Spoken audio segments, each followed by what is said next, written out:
Hey everybody, Jim Hamilton with Core Resonance. This particular video is a little bit different because it's not associated with a newsletter. Normally, I've been writing newsletters for quite some time, and probably a year ago or so, I started doing videos with them, and now I'm starting to branch out and just do videos.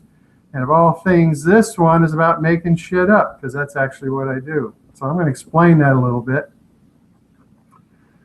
Coming from the world of law of attraction, I knew Jerry and Esther Hicks from a long time ago. I used to go when their seminars were 2 days, used to fly to LA, arrive in time to take the shuttle and from the airport to the hotel and drop in on the seminar and spend the night and catch them the second day and fly back at a decent time.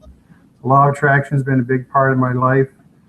And I've come to learn that the horizon is where everything of interest comes from. I might even say that as we come to understand intention, it's much better than focus, because focus is kind of a single point.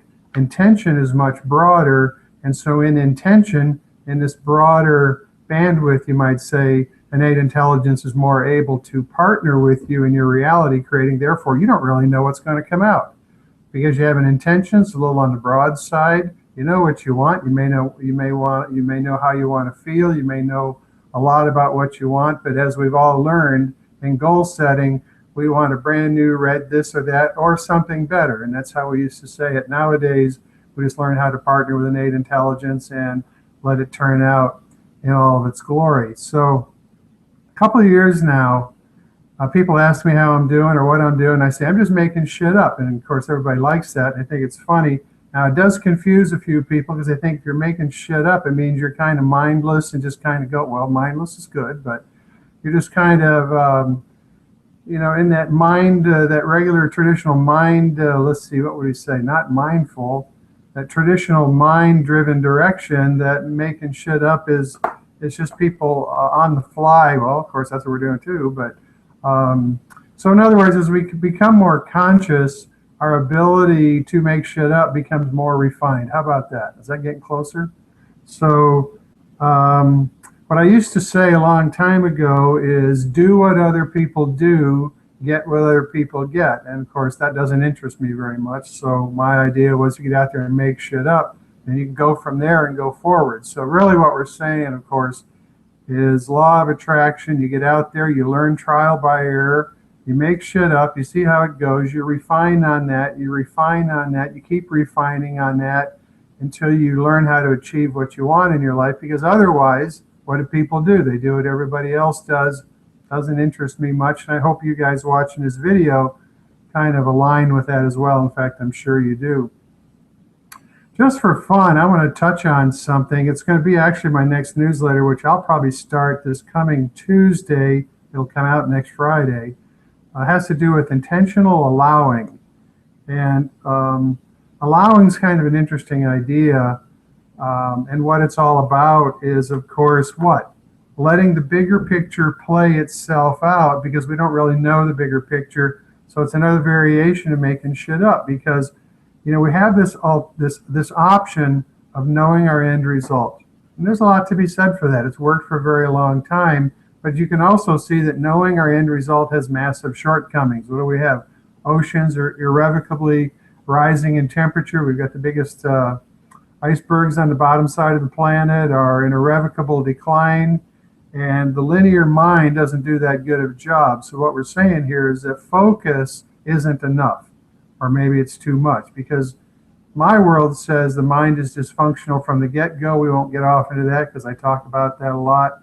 So that means that focus coming from the mind has limitations, maybe even severe limitations. We need to learn how to open up, move into this bigger picture of intention. I want to be happy.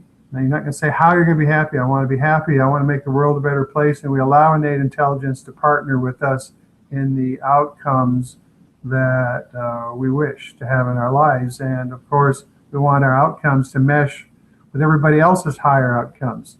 As I head off to another quick aside, all of us know about creating our realities. We've all learned about that. It is a trial and error process. We learn from our mistakes. Out of contrast comes clarity, and on and on. But it's interesting to note that we often find ourselves as the link in our own reality creating. Of course, we're part of our reality creating. The cosmos is another component of that. We're not just mind driven. We play by a bigger game, and partnering with innate intelligence is a component of that.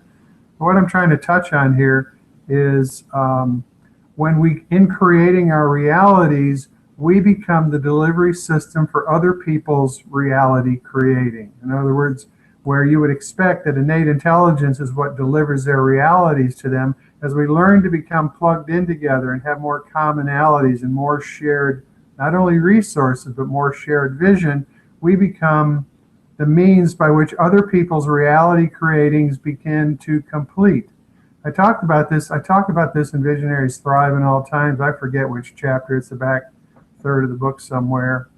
But what I wanted to do just real quick is when I make a joke, in fact, the last time one of these networking meetings I was at, I stood up in front of 660 people, introduced myself, and I said, I make shit up.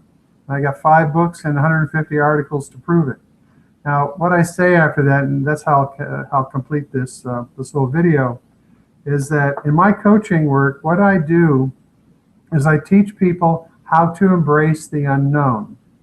And why is that? Because the unknown is where everything of interest comes from. Think about your existing world. Now, I'm not going to tell you that your existing world isn't interesting, but where does the new stuff come from? It doesn't come from compiling the old stuff and rearranging and making new stuff. I started to say shit. Making new stuff. The part that makes your world expand is when you interface with the cosmos, when you interface with the unknown. I use a capital U, by the way, when I say the unknown like that, because it means the divine in the manner of speaking. But when you learn how to partner with the unknown, that's how your world grows in an effective manner. In other words, we want to learn how to mesh with a larger scale of order. Really, it's about, letting go of resistance. It's learning about embracing the unknown. And I'll tell you what else it's just like. It's the horizon becomes your best friend. Now, see, that's not a natural for the mind. The mind likes to confine things. In my work, and when I work with clients one-on-one, one of the fundamental concepts is embracing the unknown. And of course, in embracing the unknown, guess what happens? New shit, new stuff, new magic. So I'm going to let it go at that. I've just got a few minutes. I'm going to do this every other week. I put out a newsletter. Every other week, I'm going to make up new shit for you guys. So anyway, very much appreciated you listening. You can mark the little things down at the bottom and all that kind of stuff. I barely pay attention to how this stuff works. Appreciate it. Namaste. Thank you.